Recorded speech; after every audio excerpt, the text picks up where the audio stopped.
Handicapper Steve here, handicapping the racing from Aqueduct Racetrack here on Sunday. It is November the 29th, 2015. Before I get on to the race, remember to please follow me on Twitter at 316 to pick for more selections for the whole card from Aqueduct. Great race card from Aqueduct here on this Sunday. I'm going to look at race number 8, which is the ninth running of the New York Stallion Series. Purse $125,000 for 3-year-olds and upwards, New York breds. Colts and geldings have been fully subscribed to the New York Stallion, blah, blah, blah, blah. I don't think you care about that.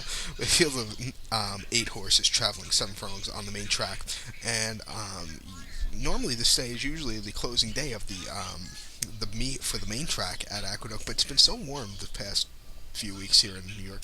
Well, semi-warm, not as cold as years past. They're going to stay on for an extra week and hopefully have turf racing for another 2 weeks here in New York, so that's going to be really good. I hate the cold, so I live in New York, so hopefully the cold stays away.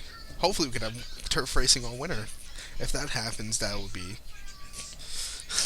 duck and cover. But in this race, like I said, field of 8, I'm going to go with the 5 horse here, number 5, West Hills Giant at 6-1 Aaron Grider.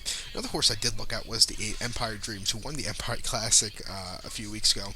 But I'm very wary with this horse, but I really like as a price at 6-1 West Hills Giant Aaron Grider. 6-1, John Terranova trains this New York bred as All Lamar. Last time out, hasn't started since March. That's a big question. March the 7th to be exact at Aqueduct on the inner track. 6 furlongs in the Tom Fool Stakes Grade 3 event. Finished 5th by 12 lengths that day. Salutos Amigos won that day. Salutos Amigos has been running in very tough competition after that. So I think that was his prep race for the Golden Shaheen, where he finished nowhere, I think 7th at the most. But this horse finished 5th by 12 lengths. We're just chasing, finished the race in 109.3, which is kind of quick for the inner track. Then out Laurel 7 furlongs on February the 16th in General George Stakes, finished 9th by 5.25 lengths again that day at 11-1. Against a very tough field. Field 12 actually ran that day. He had a horrible trip. Was 3 wide, was chasing all the way out. Was just giving away. And then start before that was in the Alex Robb Stakes over the inner track last season, December 31st, mile 16th. Finished 3rd by 2.25 lengths. It was just kept on going that day. I think the distance is perfect for this horse. This horse should really excel. He hasn't won since in his last hasn't won at all this year, hasn't won at all last year. This horse is 23-4, so the last win came in 2013, so about 2 years ago.